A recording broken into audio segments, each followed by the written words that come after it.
A few NATO countries are lobbying the rest to be bolder when it comes to sending their own soldiers to Ukraine. Here's a summary of the article.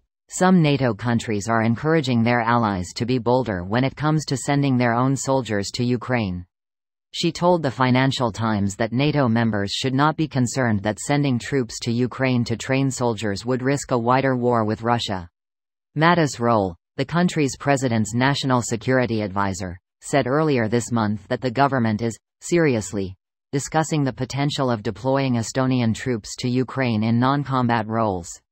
France says Western troops may be needed. French President Emmanuel Macron said earlier this month that Europe should consider sending troops to help Ukraine if Russia breaks through its lines, as, if Russia wins in Ukraine, there will be no security in Europe. Macron repeatedly said that he could consider putting Western troops in Ukraine. In response to Macron, the Kremlin said putting NATO troops in Ukraine would lead to a war between it and Russia. Lithuanian Prime Minister Ingrida Šimonytė told the FT this month that she had the authority from her parliament to send troops to Ukraine for training, but Ukraine had not yet requested any. This post received a score of 5,100, with an upvote ratio of 95%. Here are the top comments in response to this article. It's about time others stood up to Russia before they are next on the agenda to be invaded. Finn here. No one is going to invade a NATO member. Not with Big Brother USA in their back pocket. If Trump wins election, then you should be worried though. Obviously Russia won't attack NATO heads on. What they would instead do is attack some remote region of NATO where population of its members, which is already groomed by their disinformation, is convinced that it is not worth sending soldiers to die over it. If they succeed and not all NATO countries respond, NATO will start falling apart as everyone will be wondering if others will come to their rescue. Not all attacks are physical? Edit. This includes cyber attacks, information attacks, etc.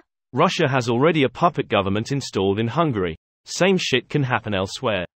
It's wild to me that the CIA was haphazardly installing puppet regimes around the globe up until the 21st century. And now they're seemingly just watching Russia compromise Western democracies. I'd be curious to know if they've been actively trying to combat it, or just keeping tabs. That's Hollywood and conspiracy theorist history. The CIA absolutely supported groups that were violently opposed to governments not friendly to the US, and the US governments rewarded regimes hostile to the Soviets. But people really need a reality check on how capable the CIA actually was.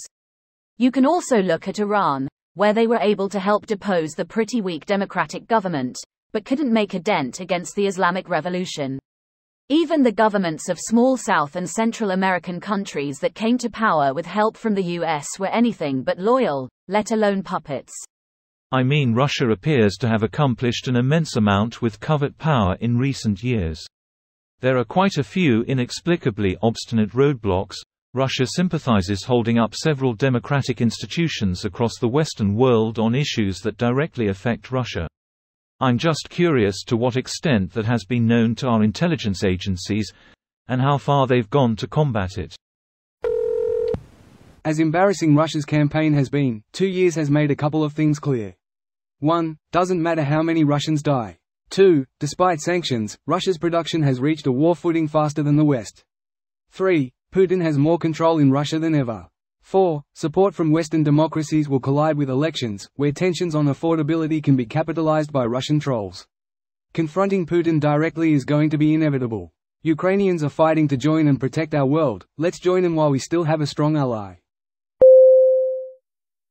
This video was automatically created by Reddit to speech. The article and comments in this video were selected from Reddit according to their upvotes, and any paraphrasing was performed by smmry.com, without any human intervention.